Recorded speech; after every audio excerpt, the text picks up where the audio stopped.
Kitukali is a fashion brand. It means hot stuff, and as you can see from the products, we use vibrant African fabrics in apparel and footwear. The main core of the brand is to employ local craftsmen from the Kibera community, bring them into our workshop, train them, and give them the tools and skills to create these wonderful products. We started in mid-2018, and it's been quite a journey since then.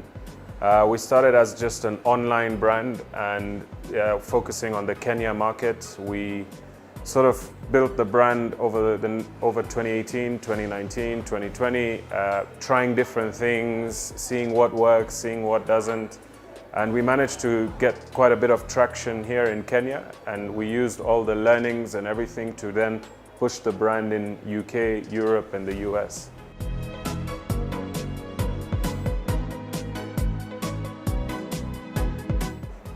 Why Kitukali? I think the name is very fitting to the product.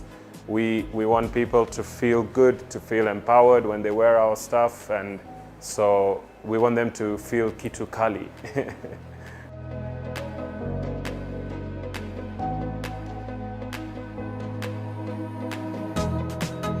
The journey started, obviously, when we started 4 years ago. It started with one of my partners at the time, who's also from Kenya, had visited Kenya and found something similar like this in a small market, and he bought about 5 pairs for himself.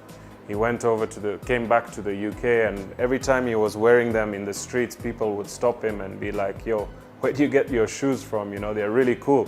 And so he decided there's something here, there's something about this business, and he started talking to me about it, and we started digging into the story of, you know, where the shoes are made, and the people on the ground were like, these shoes are made in Kibera, and you know, we were shocked by that because obviously we knew about Kibera growing up, but we didn't realize there was craftsmanship and so much talent that existed in Kibera. And because we didn't know that, you know, we thought, okay, how many people in Kenya or in the world would know that communities like Kibera have a lot of craftsmanship and talent, but it wasn't being shown to the world. So we decided to create this brand that not only sells really cool, vibrant stuff, but also impacts the communities that we work with from the Kibera community, but also sourcing our materials. We only source from local markets, local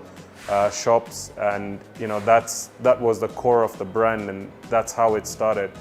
So we started as an online brand. We used Instagram and Facebook to build the brand, to get the awareness out, and it was self-funded since we began. You know, we had savings, and we just used those savings in the business for the first 3 years. And last year, it's when the business really started taking off. We needed a lot more capital to build the business, to become more efficient, to open the stores, and so we managed to raise some investment from external investors at the end of last year, and that's really helped us to sort of get to where we are today.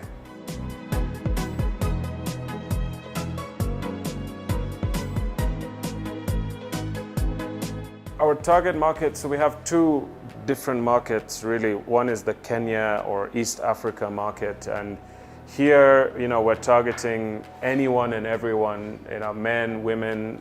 We've got a few kids products, but we're going to increase that range as well.